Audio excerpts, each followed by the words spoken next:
Like Winona slept on the beach that evening in a lover's embrace, calmed by the waves of an ocean that glistened in the moonlight and brought roaring waves that harmonized with the eternal soul to the shore. They got up the next morning and decided to go for a walk on the beach along the ocean. What's with the lady at the diner?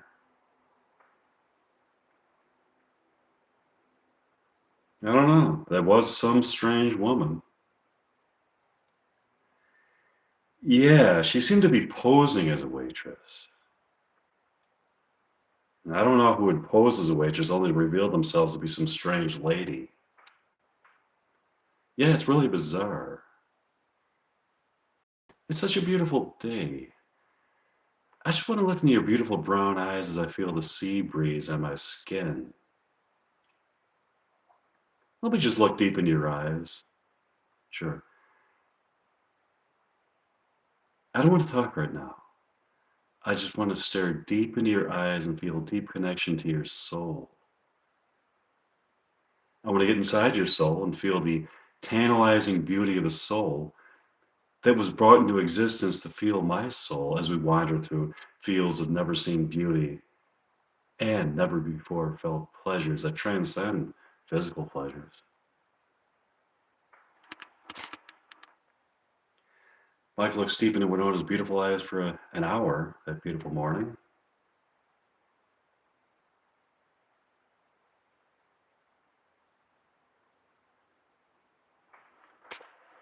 That's how I know you were meant for me. It's in your eyes.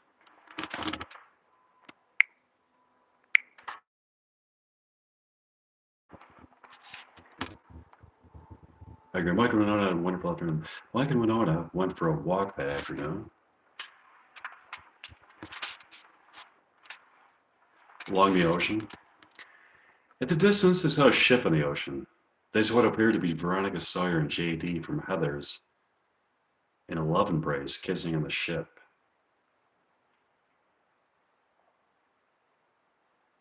Do you see J.D. and Veronica Sawyer on that ship? I see them.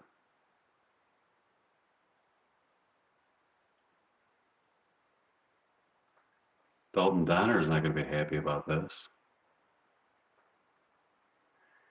J.D. seems to be having an affair with Veronica Sawyer here in reality.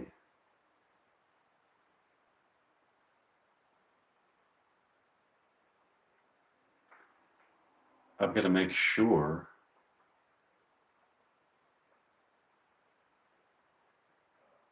that Dalton Donner gets Veronica Sawyer.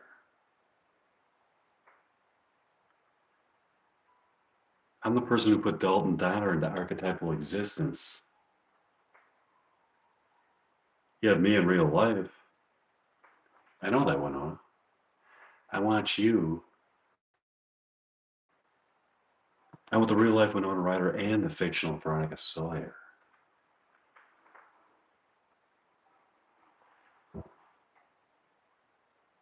That's profound.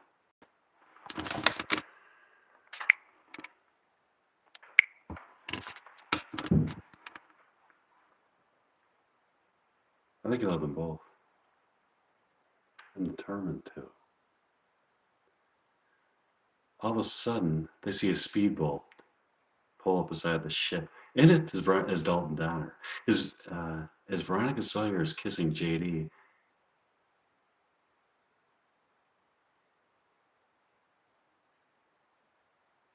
she pickpockets his wallet.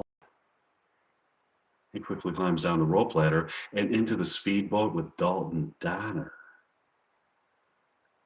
They cruise off at high speed in the speedboat with cool sunglasses and huge smiles on their faces.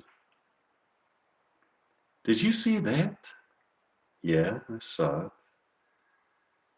Veronica Sawyer stole JD's wallet and cruised off in a speedboat with Dalton Donner. Wonder where they were going.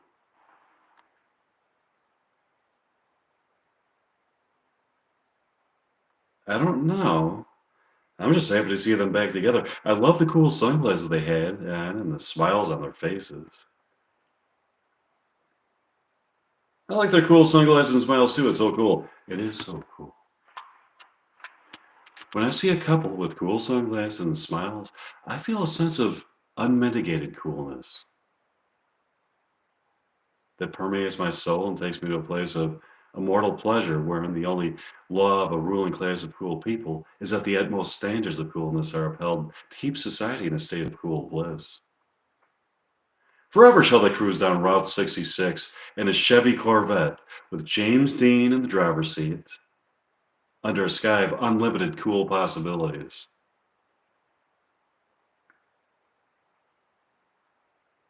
With cool sunglasses and smiles on their faces. That's so cool. Mike and Winona slept on the beach that night under a sky of serene wonder. They had a wonderful evening. They got up the next morning and went to a breakfast place called The Breakfast Place on Rodeo Drive. The waitress made Potomac their order. Hi, welcome to The Breakfast Place. How can I help you? Penelope,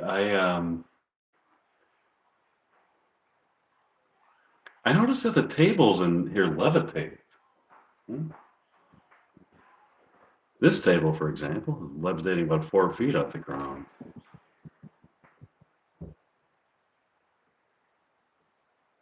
Why is that? That's in celebration of the 50th anniversary of The Exorcist and The Exorcist sequel that is going to be released. That's very intriguing, but how were you able to accomplish that?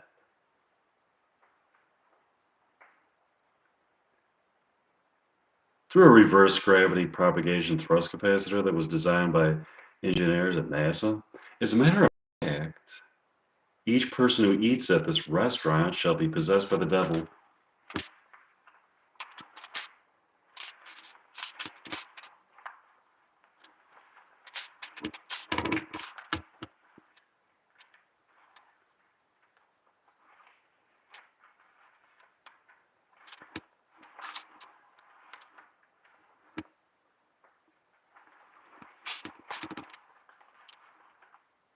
Temporarily, and then exercised by me before they leave. This includes you.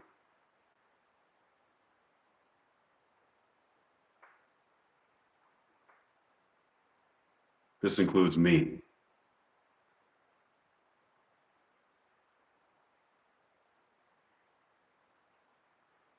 I don't want to be possessed by the fucking devil.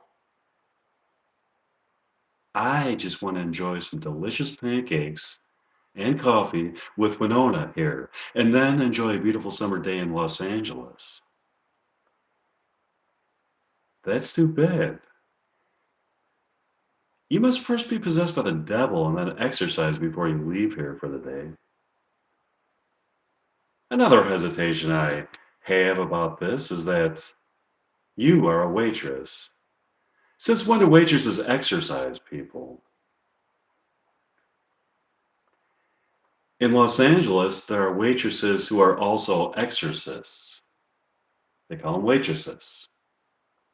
It's a job requirement to become a waitress in Los Angeles. You also need to be able to exorcise demons out of people, just like priests do. You perform an exorcism. You have to be able to, like a waitress in Los Angeles, has to be able to exorcise people too. It's a job requirement. It's just kind of like it's a standard that they hold to. Comprende? Capiche? Um, it's a job requirement. All of a sudden, Mike and Winona, sitting in their levitating chairs, become possessed by the devil. Their heads rotated 360 degrees and they spewed out green stuff out of their mouths.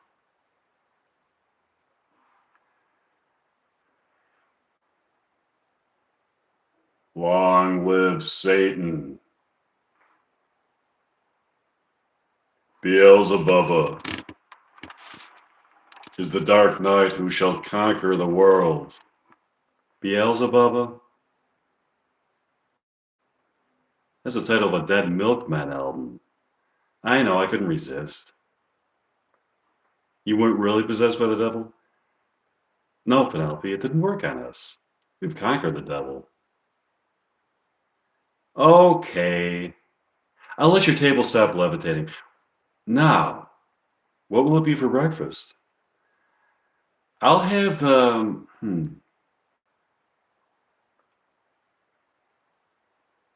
paradise pancakes and mountain morning coffee. And for you, Winona? I'll have paradise crepes and mountain morning coffee. Coming right up. So, Winona, I'm excited about the release of Beetlejuice 2. Oh, great. Yeah, I'm happy about that. I'm happy that you're excited about it. That being said, what I think would be even more exciting and more fulfilling, quite frankly, for you as an actress, that's your that's your profession, your calling, not only your vocation but your avocation, your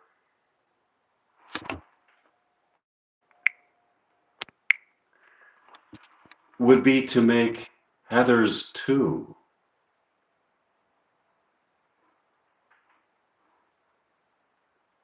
I mean, Beetlejuice is a fun movie, but Heather's, now that's a really good movie for adults. You know what I mean? I mean, it's got great adult humor in it, and it's got great cleverness, and it's kind of like,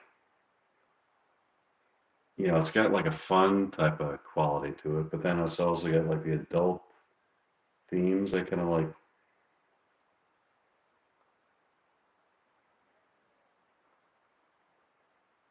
bring it out to the fore. Believe me, I agree. I think that's the best movie I ever made. Such a classic. I like how it gained its fame as a cult film. And I remember watching it when I would live in Chicago, in 2015, and really enjoyed the bonus features after it, where cast members were interviewed about the processes of and experiences relating to making the movie. When the prospect of making Heather's 2 was raised, you said that you would love to. From that moment on, I was truly inspired to make Heather's 2, to write Heather's 2. And try to get it produced with me. Try to get produced with you and I as the main characters. As a new character I wrote in the script for Heather's 2. Wrote into the whole Heather's realm, you know what I'm saying? Um, I think it would be outstanding. Let's go for a walk.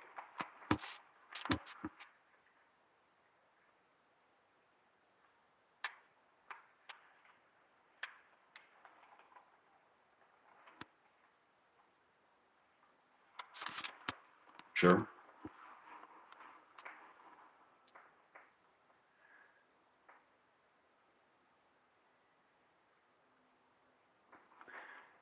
I'll go to Winona for a walk on that Los Angeles morning.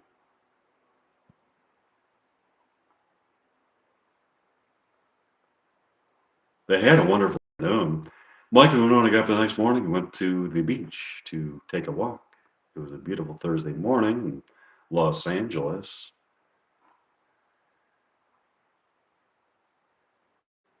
In late June, as chirping birds soared through a clear blue sky. Winona? Yes, what is it, Mike? Um, I have something very profound to tell you. Profound? Yes, what is it? As we speak right now,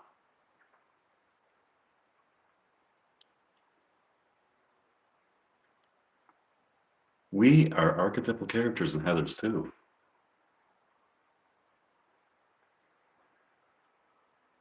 We are. Yes, we are. I wanted us so much to be. I wanted us to make Heathers 2 so much that I brought us here in the realm where Heathers 2 um, takes place. Uh, we are in the realm where Heathers 2 takes place? Yeah. I created this realm. My writing and imagination has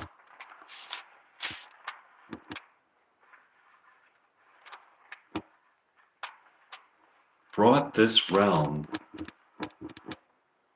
into existence. Um, that's truly surreal.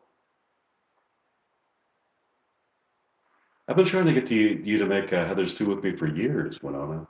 Um,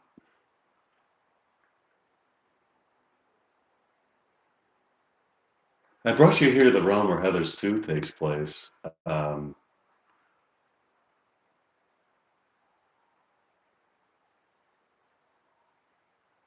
to show you how beautiful it is.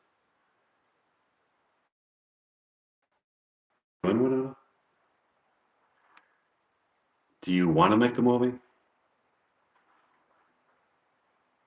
I have a question for you.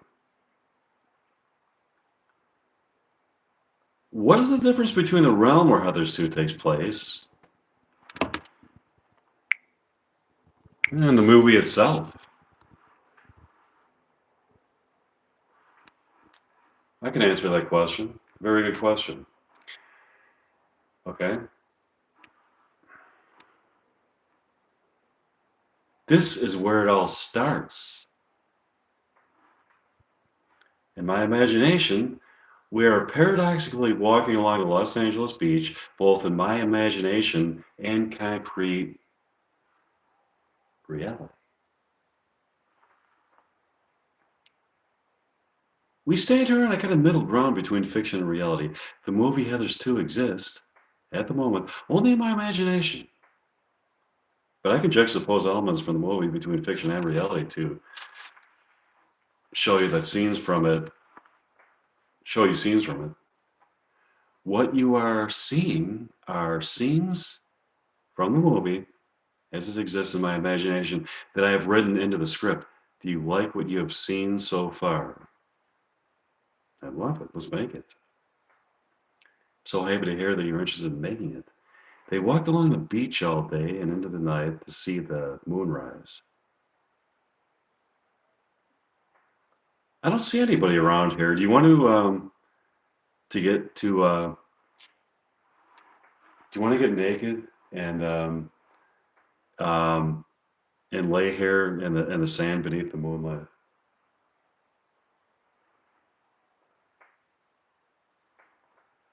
Sure. They undressed and laid together in the moonlight, looking up at the cosmos.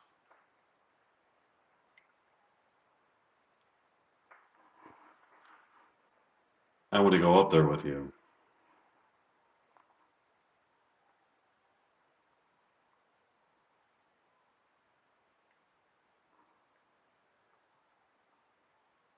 I want to travel light years to see other civilizations. I would love that. In Heather's too, I imagine a planet called Planet Jondaku. It's in my script, but I truly believe in the possibility of life on other planets. The universe is made up of an abundance of star systems that may be habitable for sentient life. Through thought experiments and the extrapolation of data that I have analyzed from local observable conditions that exist in the Milky Way galaxy, into galaxies many billions of light years from here, I have hypothesized that a planet that I have named Planet Jondaku does exist. It would be the most validating moment of my life if we were visited by aliens from Planet Jondaku.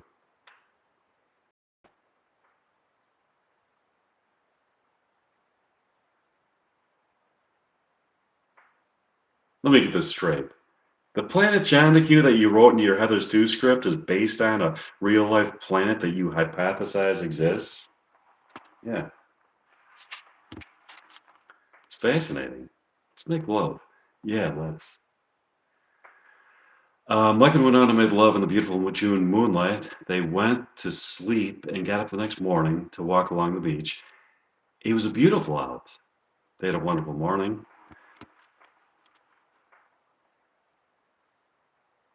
They were walking along the beach when all of a sudden some kind of transom opened up and they found themselves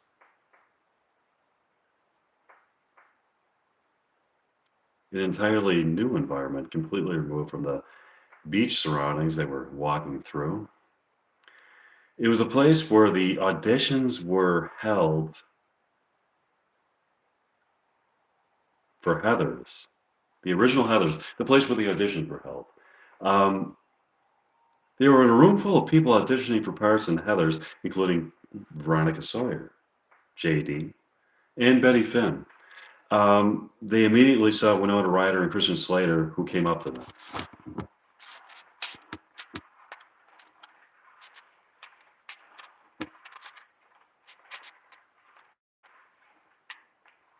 Hi, pleased to meet you. Who are you people? Hi, Winona. I'm Mike Meyer, and she's Winona Ryder. What a coincidence. That's my name, Winona Ryder. It's more than a coincidence. She is you, and you are her. Come again? She's the future you.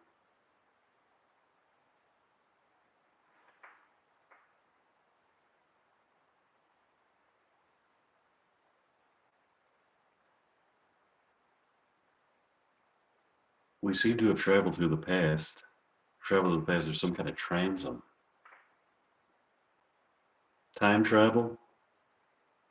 Time travel has many paradoxes. I'm aware of the time travel paradoxes.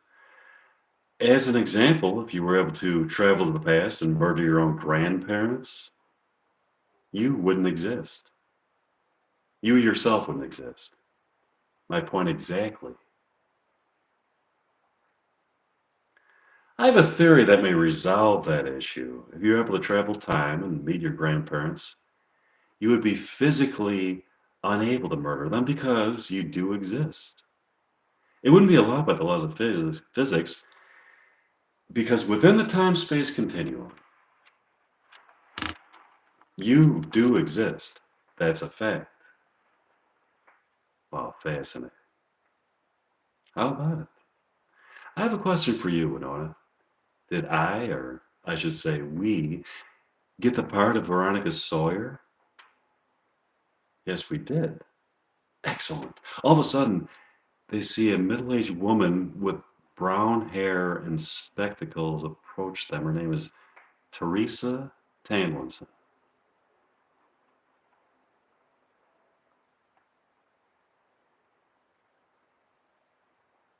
Hi, people. I couldn't help but overhear your conversation. I hate to inform you of this, but this is not the audition for Heathers. You have walked through what appeared to be a transom on the beach, teleporting you to the audition for Heathers, when in fact it really was an optical illusion. Where you find yourself is an audition for a play based on Heathers. Here in the year 2023, that is going to be held in the local performance hall near the beach. She's lying. I am Winona Ryder, and this is the audition for the movie Heathers. What do you believe, Winona?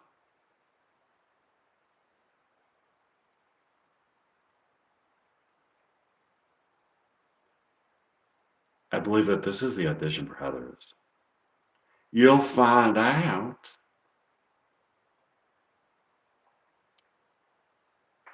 Teresa, how do we get out of this transom? Do you mean this optical illusion that it only appears to be a transom?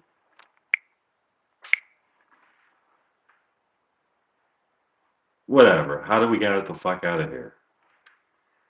Just walk right through that door. They walked through a door at the end of the room. They found themselves on the beach and couldn't find the supposed performance hall that they had exited. It appeared to them to really be a transom. And that took them to the Heather's auditions. They walked along the beach to further discuss the situation. I think that was a transom. So do I. Let's just enjoy the afternoon. Yeah, let's enjoy the afternoon. They enjoyed the afternoon and had a wonderful evening. Mike and Winona got up early the next morning just to walk along the ocean. Have you been thinking about the transom? Yes, I have. What conclusions have you drawn from it? Uh, I think it was a transom that took me back in time to meet my younger self who was auditioning for a role in Heathers. I also believe that to be so. Why do you think my younger self would deny that she was me?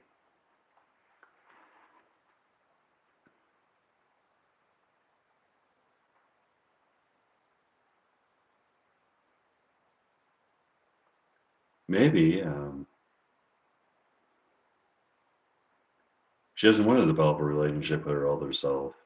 Maybe she wants to be in touch with more with her younger self, which is perhaps more wild, free spirited, cool, and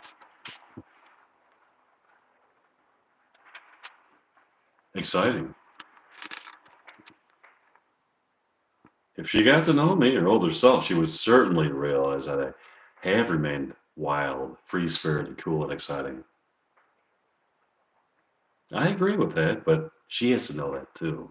All of a sudden, the transom opens up again. From it emerges Veronica Sawyer. She runs across the beach, the beachside boulevard, where her baby blue Porsche with brown leather interior is parked. She jumps in and drives it off. What was that? I didn't tell you yet. I stole back Veronica's car from her. Now it looks like she's stolen it back again. That's too bad. We could have driven it back. But here we are on a beautiful beach outside of beach off of Beachside Boulevard in Los Angeles. Why go home? Good point. But since when is there a Beachside Boulevard in Los Angeles? Since the mayor of Los Angeles, Bertha Chevalier, asked me to name a street by the beach. I told her to name it Beachside Boulevard.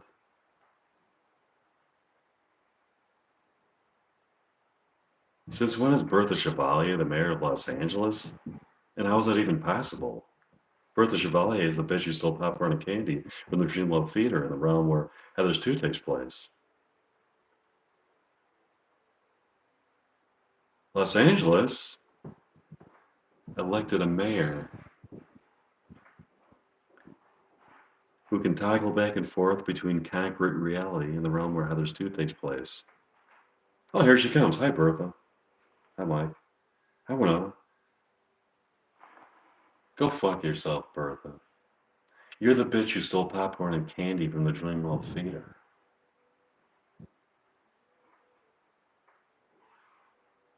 Yeah, but I'm a smart student. I don't care if you're a smart student. You stole popcorn and candy from the Dreamworld Theater. Yeah, I did steal popcorn and candy from the Dreamworld Theater. I already ate it.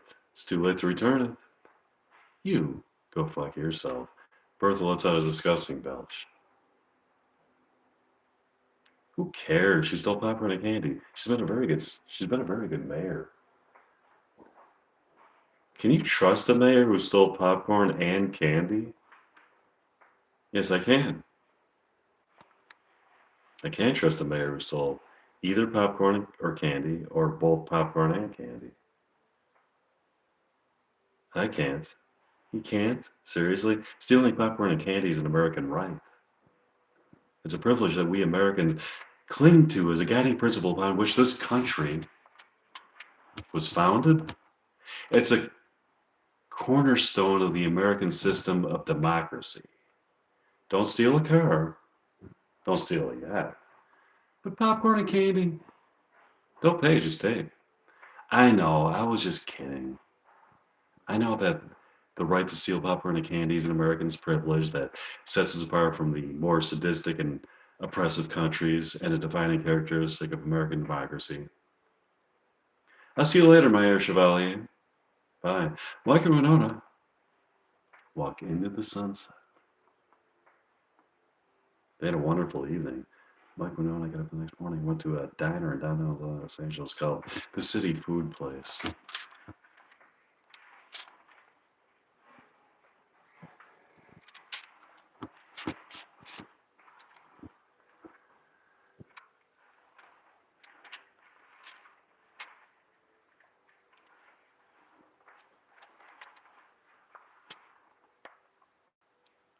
You get a table by the window. Waitress named Penelope took their order. How can I help you? Hi, Penelope. Give me the beef stroganoff.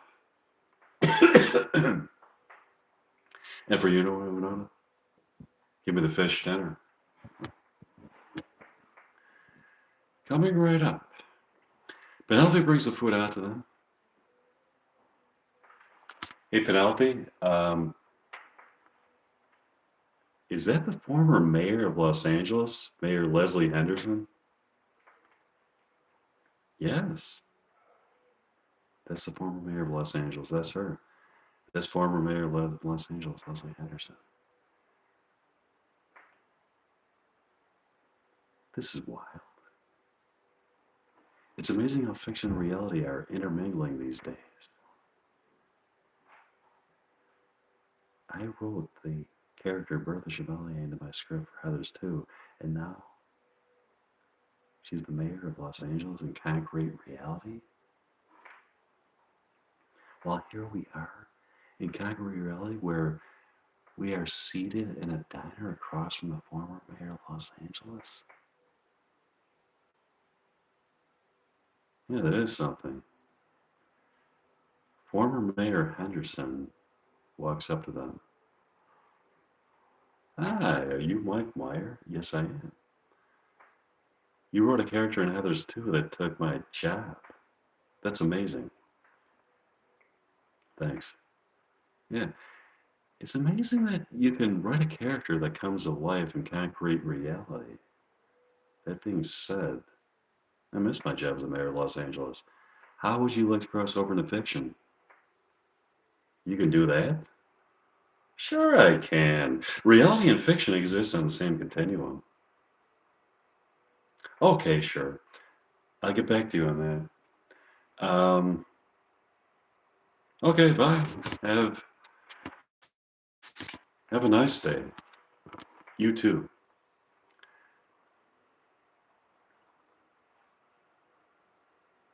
Would you like to walk around town? Sure. Mike and Winona walked around town that evening, the wonderful evening. Mike and Winona went back to the city food place the next evening for dinner. For dinner, they got a booth by the window where they could stare out at various people on that hot and steamy Los Angeles night. Some of the people looked like couples out for a late night rendezvous, while others looked like tourists from other places across the world. The makeup of the crowd was diverse in ethnicity, social status, sexuality, gender, age, religion, hairstyle, coolness or lack thereof, and physical attractiveness. They seemed to enjoy giving each other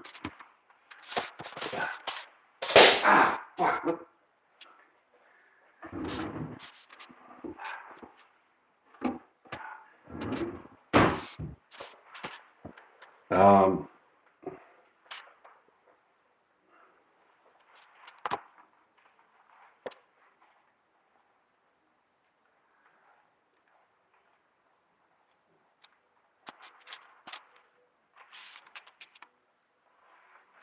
giving each other wait a minute. Um, oh,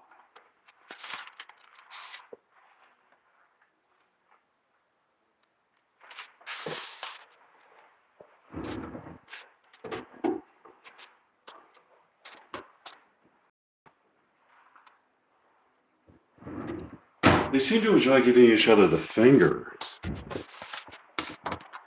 That's how they greet each other in many situations. If somebody saw somebody else in the crowd that they hadn't seen for a while, they would give them the finger. At first, in many cases, the person to whom the finger was given was given wait a minute would have an irate look on his or her face um, that would then soften into a pleasant smile once he or she realized that it was an old friend as opposed to an enemy who wanted to start a fight with them.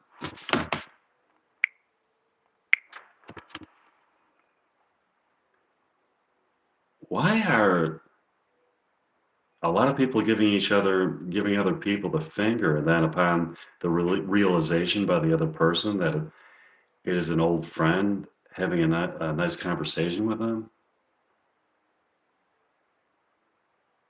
People around here are huge fans of Heathers. They particularly love the scene where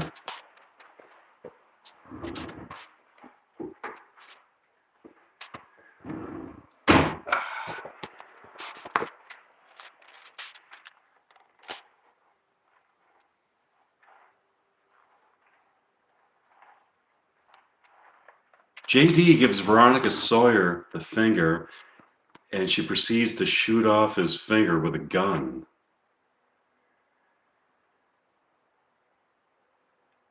I think it's one of the funniest moments in any movie I've ever seen. They think that it's some kind of hilarious poetic justice that his disrespectful expression of vulgar body language is met with the ultimate reply from her being the shooting off with a gun of the finger that so offended her. Do you think that's poetic justice? Shooting off the finger of somebody that stuck it out at you? Of course not. That's why it's so funny. You're probably never going to see that in real life. You definitely shouldn't. I just did. You just did. What do you mean you just did? I just saw somebody shoot somebody else's middle finger off out there. Look out the window at the people on the sidewalk. Oh my God, I see it. Michael, we're gonna run outside to see what's going on. A guy named Hugh has a tourniquet wrapped around his hand to stop the bleeding. Hi, sir. I noticed that crazy woman over there is just shot off your middle finger. Um, are you okay? I'm perfectly okay. My girlfriend Sheila and I were just acting out our favorite scene from Heathers. The scene in the boiler room where Veronica Sawyer shoots off JD's extended middle finger with a gun.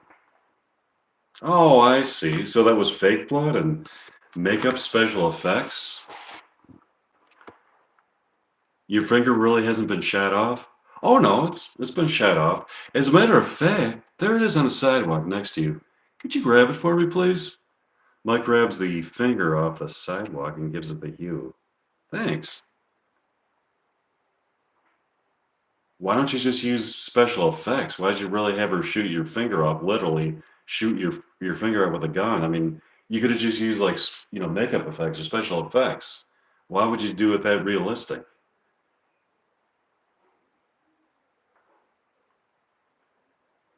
We want to make it as realistic as possible. We have to go to the hospital now to reattach it. It was a pleasure meeting you. A pleasure meeting you too. By the way, I'm writing Heather's too. Would you like to see it when it comes out? Sure, that'd be cool. That'd really be cool. I'll see you later. Bye. Bye. You and Sheila climb into a taxi that races off to the local hospital. Let's go back inside the restaurant. Yeah, let's. Mike and Winona get back inside the restaurant. Go back inside the restaurant to the booth.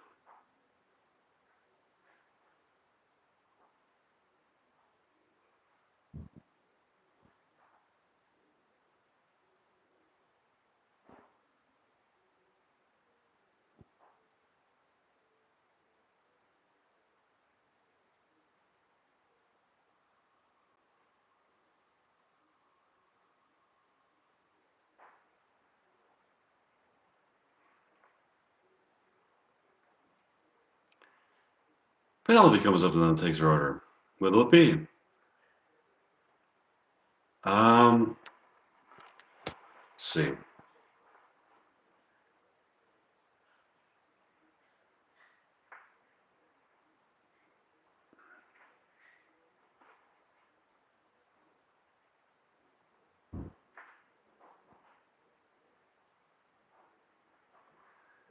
Give me the beef tacos.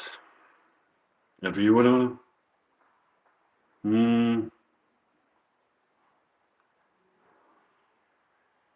Give me the fish dinner. Got me right up. All of a sudden, Bertha Chevalier comes up to the table. Hi, Mike and Winona. Hi, Bertha. Hi, Bertha. What's up? I have a request for you, Mike. Can you write me back into Heather's too?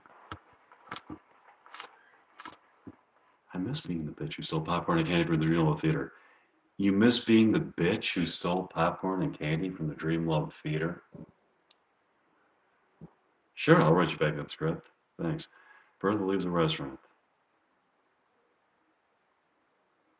Who's going to be the mayor of Los Angeles now? How about me? Yeah, you should be. Mike and Winona ate their meals. Would you like to take a walk around town? Sure. Mike and Winona went around for a walk around town. They had a wonderful evening. Meanwhile, in the realm where Heather's Tooth takes place.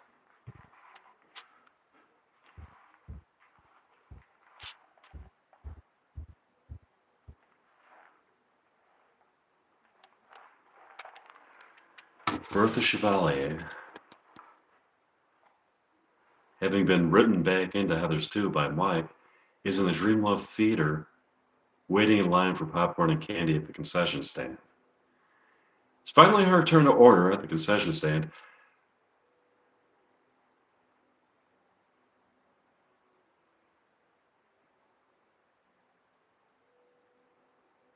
The woman at the concession stand takes her order. How can I help you? Give me the goobers and hot buttery popcorn. Do you want the regular goobers or would you like to try our new booby goobers? Booby goobers? What the fuck are booby goobers? You haven't heard of booby goobers? Where have you been? I've been in concrete reality. I was written out of the script and into concrete reality by Mike.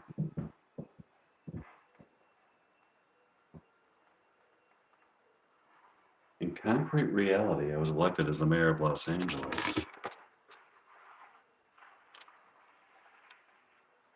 Interesting. Wait a minute.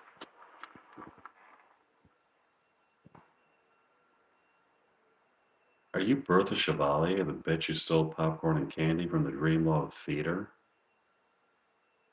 and stopped production of anything containing gooey carbo? Sure is. In that case, no booby goobers and popcorn for you. That's okay. I don't even know what the fuck booby goobers are. What are booby goobers? What are booby goobers? They are goobers that can either be eaten or worn underneath a woman's shirt to make it look like she has hard nipples. They're like edible nipples. Can't you do the same thing with ordinary goobers? Sure, but then the chocolate would melt on your clothes. These goobers are made with a special coating that solidifies in contact with cotton fibers. It solidifies and yet turns kind of rubbery like a human nipple. That's cool. I want some. Too bad you're the bitch who stole popcorn and candy and stopped any production of anything containing gooey caramel. I'm getting them. Bertha jumps over the glass counter where the candy is, grabs a box of booby goobers, helps herself to a hot, buttery bucket of popcorn, um, ties the woman to a chair, and runs out of the Dreamlove Theater. Bertha thinks of an ingenious way to escape any consequences of her criminal act. If she can get herself back into concrete reality, she can evade the authorities from the realm where Heather's 2 takes place. She has a deep insight that if she concentrates hard enough on the experiential aspects of what life is like in concrete reality, in contrast to what life is like in the realm where Heather's 2 takes place, including the sights, sounds, smells, tastes, feelings, pleasures, pains, bodily sensations, and human emotions involved, that combined with her sheer desire to be in concrete reality may existentially place her there. She does so and it works the way she thought it would. She is running around now in concrete reality. Meanwhile, Mike and Winona are walking along the Pacific Ocean holding hands on that beautiful morning in late June. Winona? Yes, what is it, Mike? The love I have for you is the poetry of my life. It is the music of my soul. I would love to thank your parents for giving birth to such a supernaturally beautiful girl whose soul has given me the numinous glow of inner light that is the light that keeps me alive. Let's make love. Yeah, let's. Mike and Winona made love in the moonlight on the beach where they slept that evening. They had a wonderful evening.